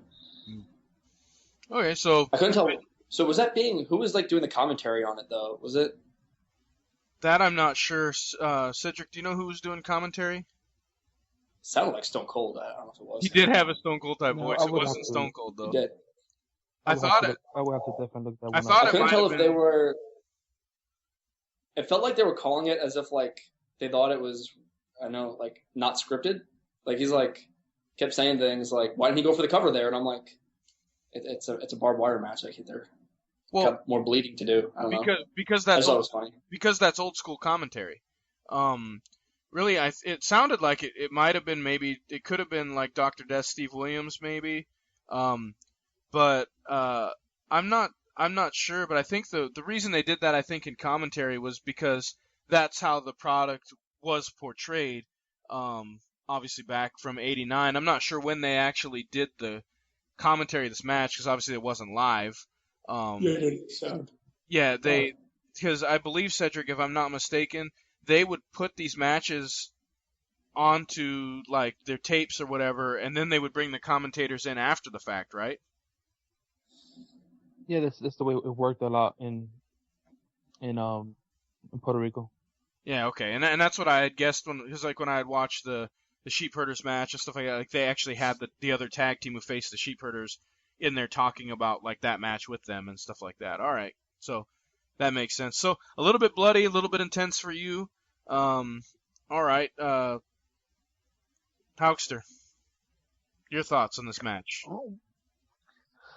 One thing I really appreciated about this match was just the overall flow of the match itself. It was kind of backwards from what you see in a lot of American pro wrestling or the WWE style, to whereas you have the stipulation in such a crazy, potentially gory, bloody stipulation that the wrestlers will kind of stray away from it for the majority of the match, kind of tease a few bits, and then obviously at the very end of the match, that's when you're going to get your payoff with the stipulation.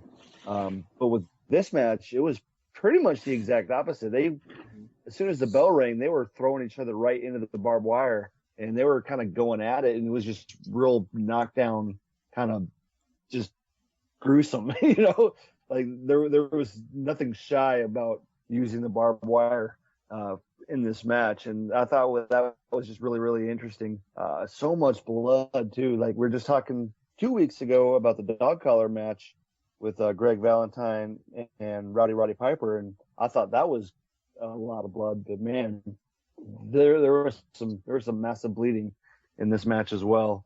I don't know as far as the selling that Roddy Piper did compared to some of this, but if anything, I think that just screams more to the toughness from these two guys in this match, because they really didn't let it bother them for the majority of the match.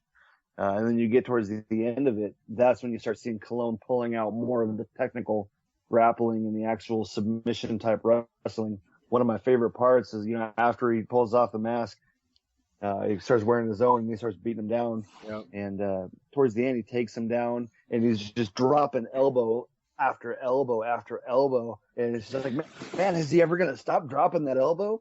And, you kind of reminded, you mentioned earlier, Cedric, about he's kind of the Ric Flair of Puerto Rico. And that's kind of what it reminded me of, just continuously standing up, dropping the elbow, standing up, dropping the elbow. And that was one of my favorite parts of it. But yeah, the blood.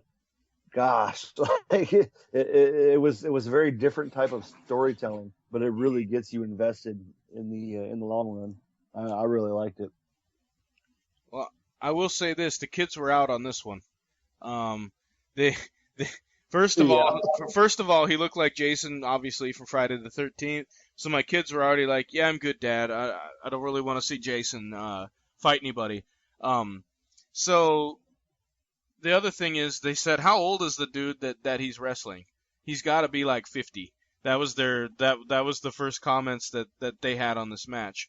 But regardless of that, after the match started, they decided to go upstairs because it was going to be too violent for them. For me personally, I got to be in a certain type of mood to watch a match like this, and Cedric definitely took me to a dark place. With this kind of match, definitely unexpected. Coming from him as far as this particular match, especially when you had mentioned possibly doing like a Ric Flair versus Carlos Colon, so I was like, oh, okay, and then all of a sudden I was like, wow, Jason the Terrible, okay. But in this match, a couple things I did like is you don't see a ton of psychology, but their style of wrestling wasn't about the chess match, it wasn't about psychology. It seems to me like from what I've seen of a Puerto Rican style of wrestling, it's all about the comeback that the face has and like having the fire and the heel kind of getting the upper hand on that face and making him take damage in the beginning of the match so that the face can kind of get that that adrenaline surge at the end of a match, and then just start really whooping on the heel in the match. And I think the layout of that is kind of seems similar to some other stuff that I've seen from that style of wrestling. It's all about that fire and that comeback in this style of wrestling. So maybe correct me when I'm wrong, Cedric, when it comes to be your turn. But I love the turnaround of the mask, where you're not afraid to mask the guy and then just definitely just use it completely against him. The spots when the blood really started were totally appropriate to what was going on in the match.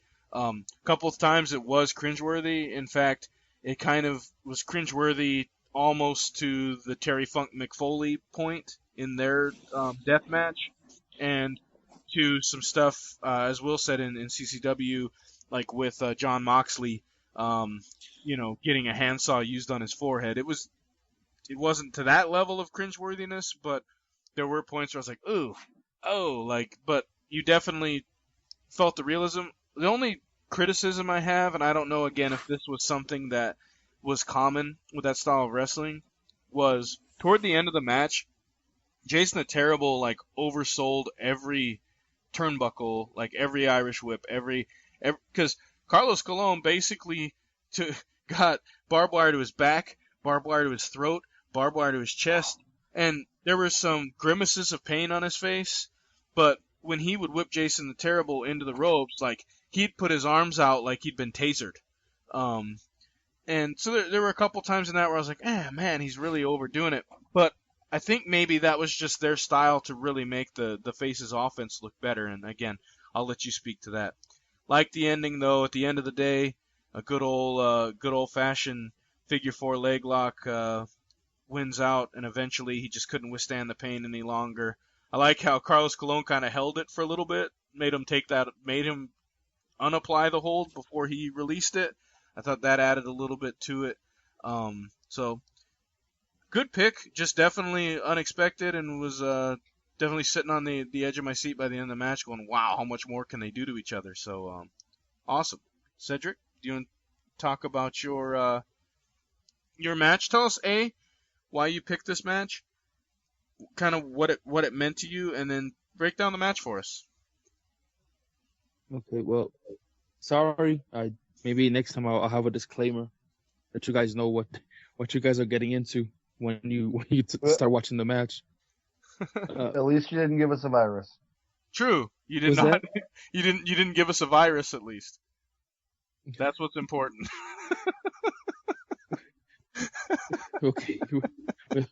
With all that blood, you could have been worse than a virus, but anyway. Oh, good lord. Yeah.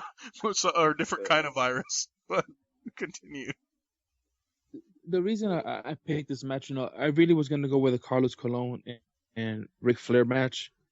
But I think Hulk Stanley mentioned something about barbed wire, and it just, I couldn't resist. I was like, yeah, I think I'm going to go with this one. And I had quite a few matches that I could have chosen, but I knew this one's going to be short and sweet and bloody. So, like I said, my bad. I probably should have given you guys a disclaimer.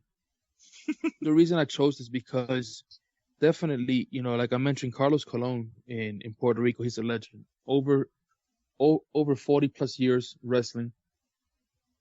During the same time, probably training folks, running a company. We obviously know his son Carlitos, Épico, Primo. It's a whole dynasty in Puerto Rico. We've talked about dynasties in the United States, and we talked about some other names, Funks, Von Erichs, and a few others. But in Puerto Rico, Carlos Colon and his family are huge. And ECW, for a lot of American fans, ECW is what they consider, the extreme, and anything after that was copycats. But if you listen to Paul Heyman talks about a lot of what he learned for the extreme ECW came from Puerto Rico and some of the matches that he saw down there. So, it's just want to share with you guys some of the stuff that I saw as a kid. Yeah, believe it or not, as a kid. And if you look at the crowd, there were a lot of kids in the audience, which is crazy. But there's a as old school as that was 1989.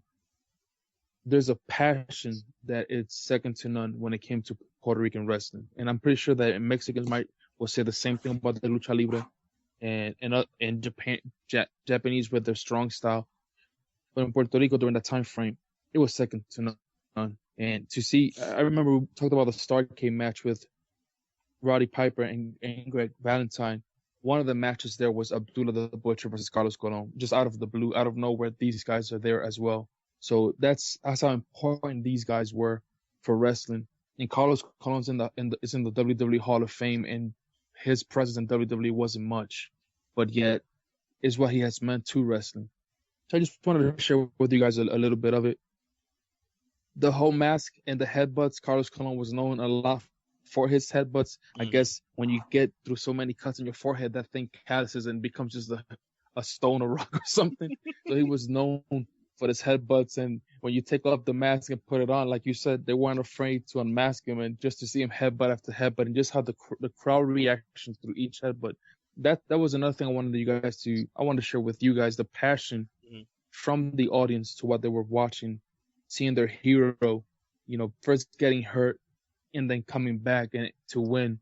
You can hear the horns in the background, the crowd reacting to each hit. It's amazing. It's an amazing environment. It's an amazing atmosphere. Something that I at times say casual wrestling fans that fill most of the seats in a WWE event is missing. No reaction to the bad guys, no reaction to the good guys, and just booing and chanting boring and stuff like that. But there is just an emotion, just pure emotion.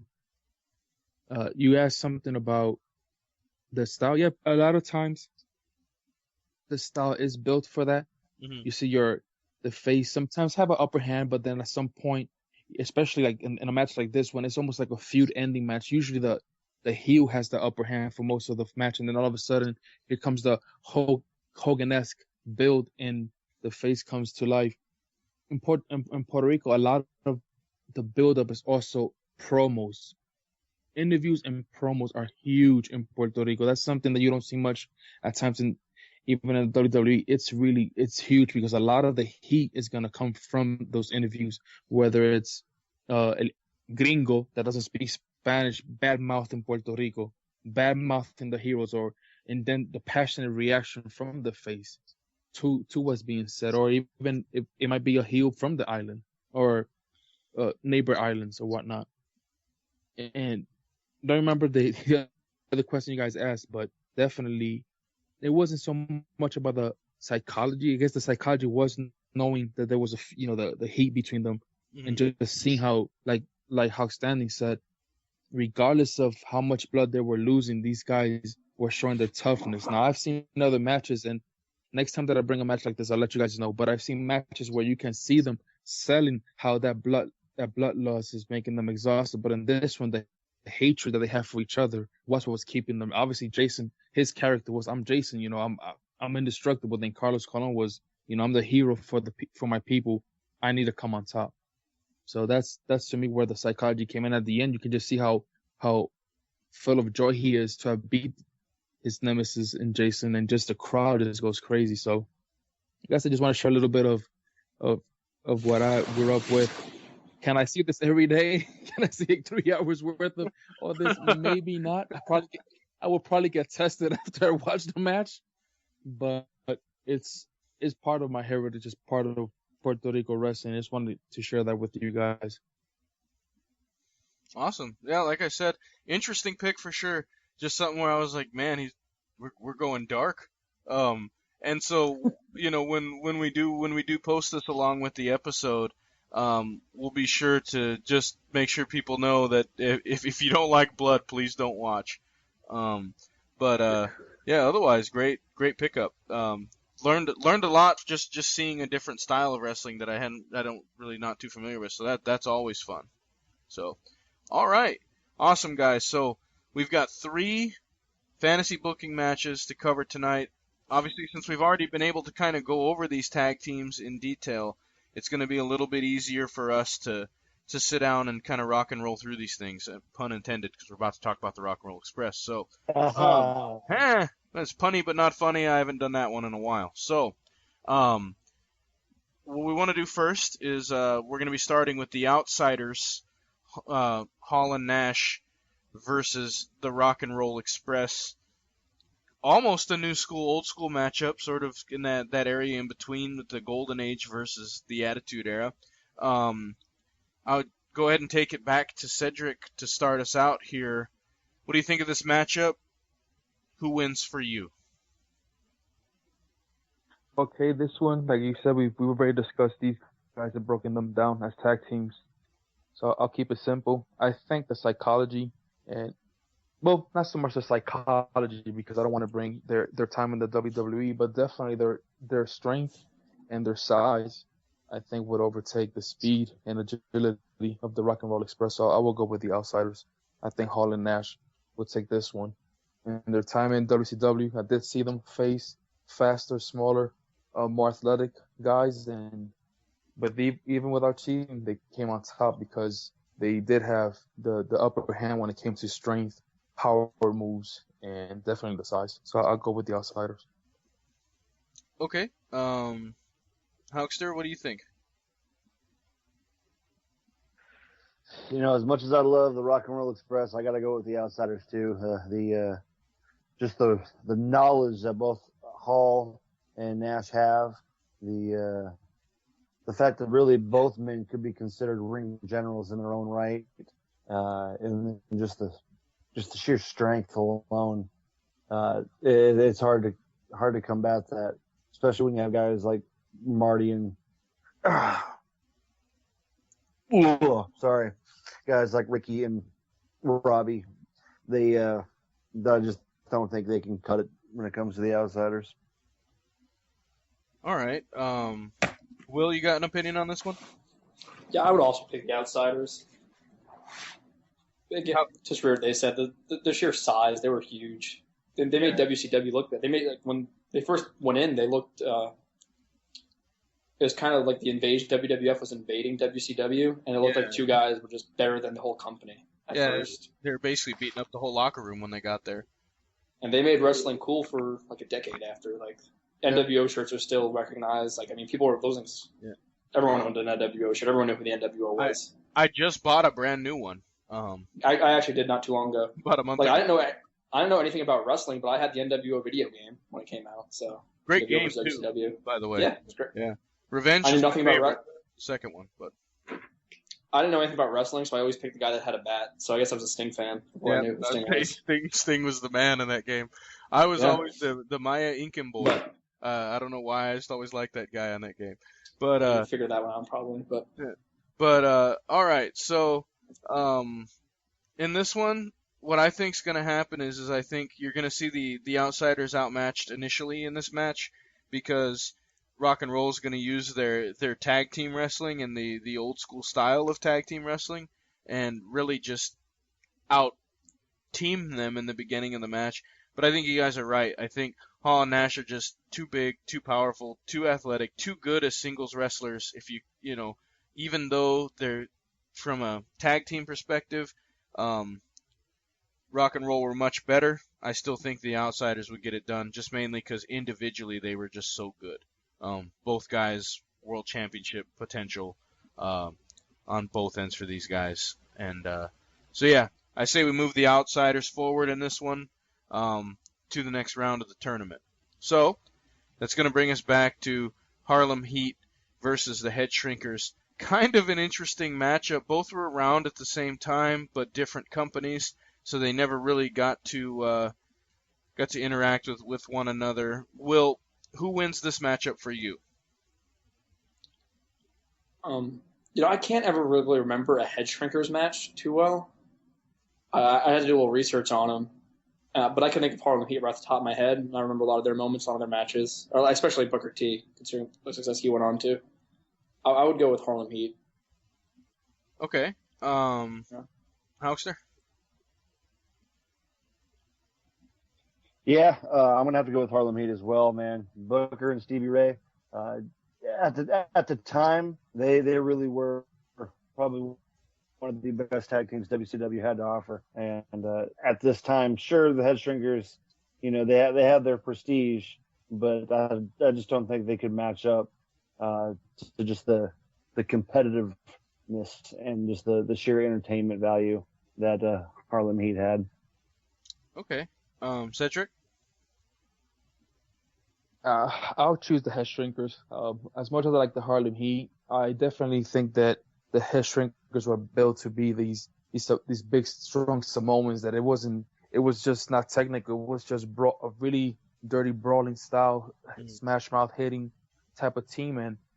And to a certain point, they almost made them look like these guys don't feel any pain. Even when they drop, they would just get back up immediately. Definitely, if it was anywhere to the head region, they definitely would just come up as just monsters. And you would even see them get hit sometimes by Sika outside just because they weren't doing as good as he thought. So I would go with Head Shrinkers. I think they just it's kind of funny to say overpowering, but that's the way they were being built, as these monster heroes that could overpower any other team. And they definitely fought the who's and overpower some of the who's that went through WWF at the time. I think this would be an interesting matchup. I think that it's almost as a flip of a coin for me with who would win this one. And so what I had to do is start looking at outside circumstances, and I think that Sensational Sherry could be the determining factor in this match. Her ability to maybe distract Sika or to distract one of the Head Shrinkers, maybe even just for a moment, to get Harlem Heat that advantage. And I think that they're going to win this match, but in a closer contested match, I think, than others might think. Harlem Heat, though, I mean, I got to look at it from the perspective. I mean, they were one of the best tag teams in the 90s. So I think it's kind of hard to say that the Head Shrinkers would be up there just from a prestige level. But if I'm looking at them both evenly, match to match, I see it going down that way. I see the Head Shrinkers could gain the upper hand, but I think Sherry, their manager, is who's going to be an influence in this match at the end of the day. I would say we move Harlem Heat forward to the next round of the tournament. All right. Our last matchup, probably our most interesting one to me. It kind of took me a little while to really decide on this one. The Brainbusters versus the New Age Outlaws. We'll go back to you, Cedric. Who wins this one? What do you think?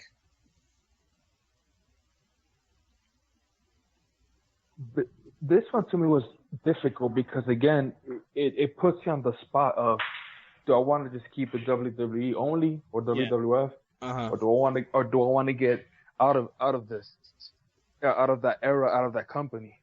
If you just keep it based on the company, and since we have actually thrown out prestige and stuff like that, when it comes to WWE, WWF, I think the New Age Outlaws is definitely in the company. I'll prestige them. Now, if I just look at it wrestling wise, the Brainbusters for me are the ones that would take it. I know they have Mr. Badass Billy Gunn, and he was the muscle in that team, but can't really go against Arn Anderson and his spine buster and just their devastating move, the spike power driver that they had among them.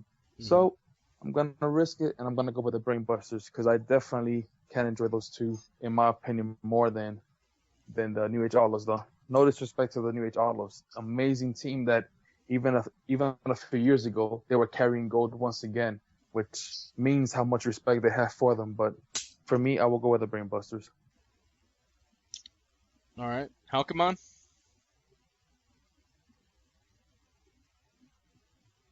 All righty.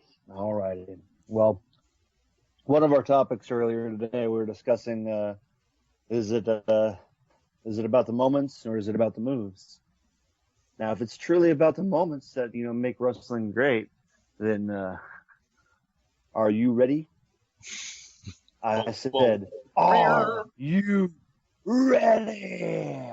I mean, you can't have the memorable moments of the Attitude Era without the New Age Outlaws, Badass Billy Gunn, and the Road Dogg, Jesse James.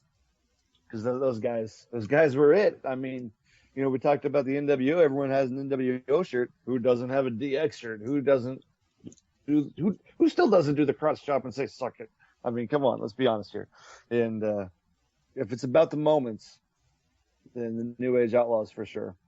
However, if it's about the moves, and if we're really wanting to press pro wrestling and not sports entertainment, pure just eat 'em up, beat 'em up, no flips, just fists kind of wrestling, then you can't get much better than Arn Anderson and Tully Blanchard. So that's it. It's a toss-up, to each their own. But in this specific case, I'm going to have to go with the moves over the moments, because a spinebuster from Arn Anderson and just about any kind of working hold that Tully Blanchard is going to put on you, and it's almost over right then and there. And I'm going to have to give it to the Brainbusters here. As cool and as awesome as the New Age Outlaws were, they had their share of getting their behinds kicked when Triple H wasn't around or China wasn't around. So I'm going to have to give it to one half of the Four Horsemen. All right. Will, what do you think? Like you said with the moments, the Attitude Era, I was pretty young during the Attitude Era, so I didn't really watch wrestling except for when my parents told me not to. And the only thing I really remember is the Road Dogg's entrance and how it was provocative and how I wasn't got in trouble for saying it. That makes me want to pick them. And I was just doing a little research on them. They were PWI Tag Team of the Year once. They were 6-time WWF WWE champions. So they are more accomplished than the Brainbusters. So I'm probably kind of picking them because they remind me of how the little bit of wrestling I remember from my childhood, and a little bit of a homer pick. But I'm picking the New Age Outlaws. Yeah. Research is my area. It's my area. Come on now. I'm sorry. Well, I was just trying to justify my homer. I'm just joking, man. I'm just joking, man. That's good. That's good stuff, man. Other than suck it, because that is one of the best lines in wrestling. I think what you told me? I'm just joking. he just went to Wrestling 101 with you, Cedric. That's nice. All right. Hey, so if you're not down with that, I got 2 words for you. What? All right. I said if you're not down with that, I got 2 words for you. And then I paused and you didn't say 2 words. That's okay. That's 4 words. That's 4 words. 2 words is 2 words. Just saying. All right. So I have an opportunity to tie this. So I wasn't 100% sure how we were going about this. I looked at it as the Brainbusters, the tag team with the name the Brainbusters, which was in the WWF in the early 90s. Based on that, my selection was the New Age Outlaws to be victorious in this particular matchup. Now, if we're not saying that it's just the Brainbusters and we're including the Four Horsemen, then that changes things. That changes things completely. So, what do you guys think? Are we including everything for the Brainbusters or not? That's going to determine really what I pick.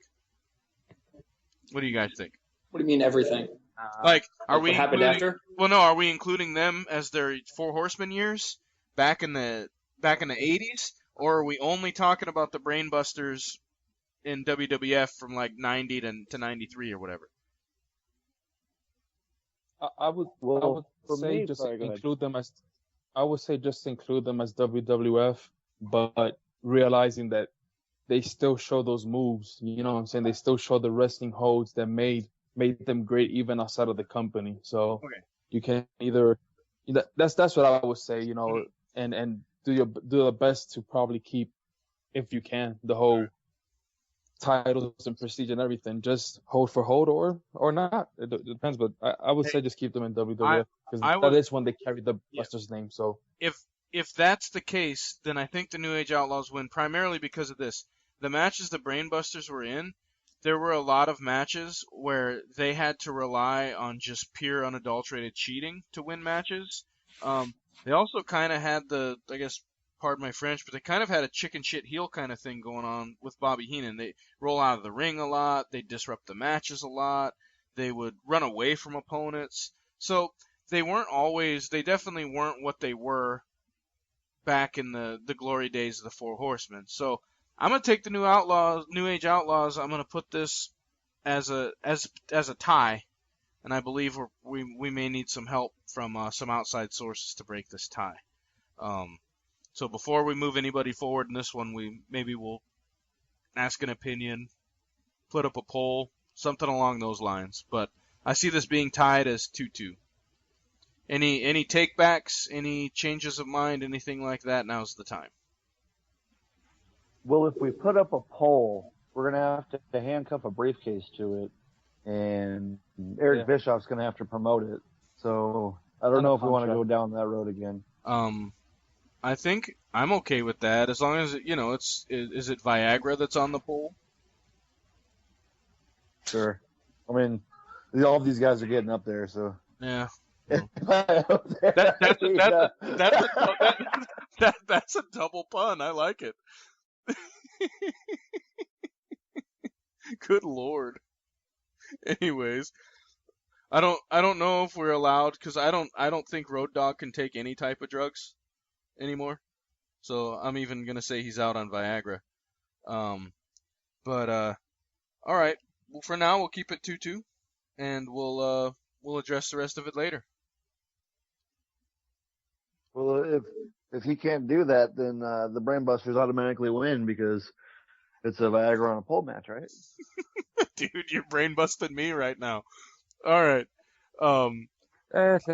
Let's break the tie because the last time we did polls, nobody actually. Nobody voted. Twitter, I'm not sure what happened. Nobody voted.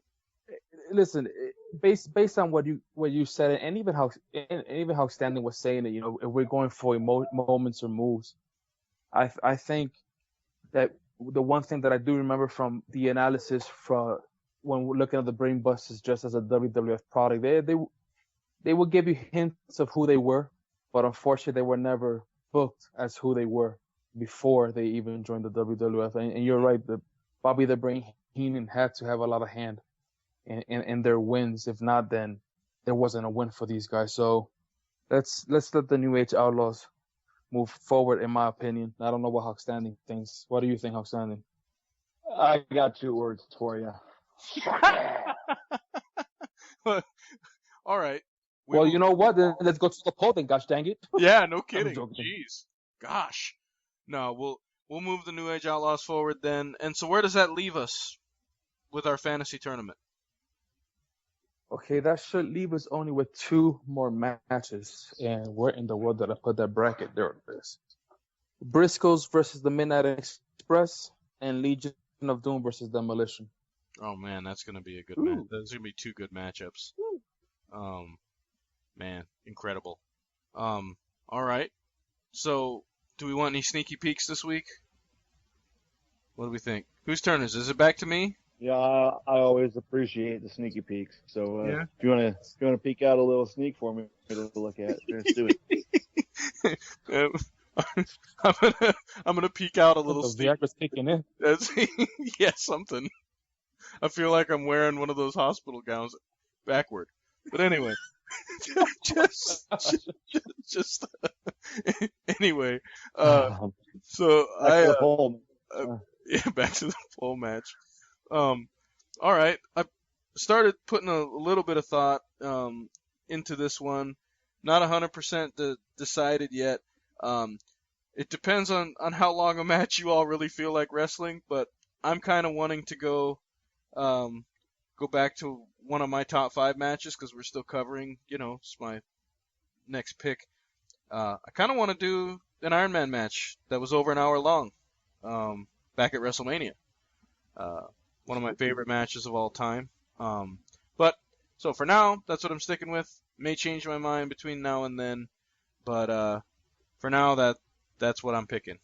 It's gonna be Bret Hart versus Shawn Michaels in the Iron Man match. One of the best hours of wrestling I've ever seen. So for now, that's what the sneaky peek is. All right. And if we're gonna fantasy book this, Cedric's gonna have to be the tiebreaker because I'm a Shawn Michaels guy and you're a Bret Hart guy. Oh man, I mean it's gonna be something. It's definitely. Remember, guys, if it lasts longer than 4 hours, call your doctor. Call your doctor, especially if a match lasts that long. I think well, it's only a 60-minute time limit. Hey, oldest ride, longest line. Isn't that what Ric Flair says? Anyway, woo! Yeah, 60-minute man, baby. But so does John Jones, but that's our topic. Well, that's something completely different. And what a waste! And what a waste that is. Speaking of rants, what a waste of talent. What a damn waste of talent Bones Jones is. But I digress. Good lord, man, gosh. See, now I'm all riled up about that. Thanks, I appreciate it. I'm gonna have to try to go to bed now, all pissed off. But all right. Well, we have reached the witching hour of our podcast, the end of a great one here. We covered so much stuff over this 2 hours ish of time. So I want to thank everybody for being on. Welcome the ultimate optimist Will back on the show once again to join us. We like always enjoy his opinions, and we're glad to see TNA is getting some ratings. So looking out for you. So thank you again. They're only 3.5 million behind WWE. Like the rest of the world. True. I mean, they are the second best, wrestling program in America. Nothing to blow snot at. So, all right, cool. You guys have anything else before we adjourn the court? Good stuff, Will. My first pupil, you've graduated. Thank you. I just want to say that I feel like optimistic Will is slowly becoming less and less optimistic as we go on. It's starting to bother me a little bit. Yeah.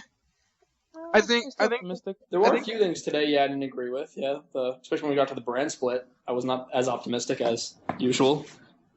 I think what it is I always consider him optimistic because he really hangs in there with TNA. He just does. He just always has. And would you still say that bell to bell is the best product that's out there for you? I don't know. I feel like in the last few months, maybe not. They've lost a lot of talent because I think a lot of their best talent's now NXT. Yeah. I mean, Smoke Joe. But when Bobby Roode left, that hurt. I was so sad to see him because what was it, a takeover? They showed him in the crowd. Yeah. I was sad.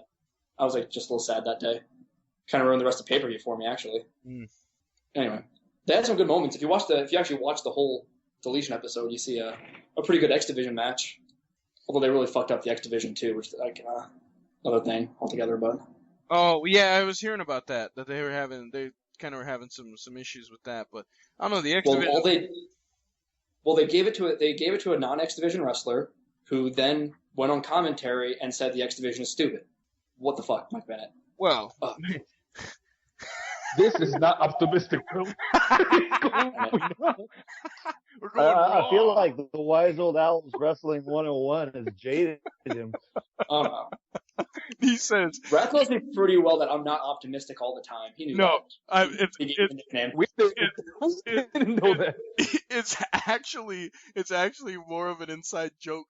Him being optimistic. It's like when you call a really large guy tiny. It's kind of that same thing. So wrestling is one of the things I'm more optimistic about, though. To be truthful, there was the one thing I would say about you is you're like the type of guy that could watch almost all wrestling, like the actual wrestling matches themselves, and be like, it was all right. Like, doesn't matter what type of wrestling it is. You never say, man, that really sucked. I mean, especially for the most part, I agree. Especially since you're like the type of guy. Seriously, we were watching all the Royal Rumbles together, right? And we get to the Bushwhacker matches. And those matches would get over, and he'd be like, man, I really like those guys. I'm like, really? The Bushwhackers suck, dude. Like, I remember, we were talking about... Because you would always grade it, from the beginning of the bell to the end of the bell. But, from when the Bushwhackers entered to when they left, you end up laughing at some point during it. It's entertainment. I just remember you really liking the Bushwhackers, and I was like, my God, I was like, I can't. The model. I don't know why you hated the model so much. You're a big Chico fan. I know that. I was a big Chico fan, more so than the model, and maybe it's because he sprayed. Maybe it's because he sprayed that. Maybe it's because he sprayed that spray in arrogance. Arrogance. Yeah, it was arrogance in Jake Roberts' eyes, and then they had to wrestle a blindfold match, which is one of the worst matches in history. So, that's so bad. Maybe that's why. But it was so bad you remember it. So I guess it has that going for it. You didn't forget it after you saw it. I'm changing my opinion on Rick Martel though, because I started going back and watching the Raws from '93, and he had some really good matches, particularly with Razor Ramon back in that time, and Mr. Perfect. So just because you said we were watching the Royal Rumbles, he was in it for so many minutes of Rumbles at the beginning. Like he was, I don't know, I know. just a guy that was always he entered early and exited late every time. I got tired of seeing him. Like, I think that's what it was. I got so tired of seeing Rick Martel. And his Probably shouldn't have watched like 3 Royal Rumbles a day. That probably didn't help. and his pink ass shorts all the time. Just got tired of it, you know. So, what can you do? Yep. All right. Well, we've covered, like I said, quite a bit. I think we used our F word quota. I think we used our F word quota for a few weeks. And Praise and rant part 2. I was saying, why didn't we just rant about that? And anyway, I was trying to be the optimist and talk about the good thing about the episode. Well, you ruined that. Well, Mike Bennett ruined it, not me. Oh, well, that's okay. Mike Bennett, you know, he has one of the best things going, Maria. But so he does that. That confuses me still, but whatever. Him and Rusev, they got to be giving. They got to start teaching classes on the internet how to do that. Yeah. But all right, guys. So we've done it all. We've had optimistic Will with a couple of F-bombs. We've had talked about hairy guys being with Lana. I think we've got to cover one of the bloodiest matches we've ever seen, and you got the sneaky peek of the week. What really more do you want in this episode, huh? We want to know though, so give us your feedback. Let us know. Bears on unicycles. That's a good point. So let us know what you thought, what you like, what you don't like. If you can, please just give us some type of feedback so we can adjust the show. So, but until next time, thank you guys very much. Thoughts and prayers to everyone involved with all the shootings that happened yesterday, and court's adjourned. Thank you.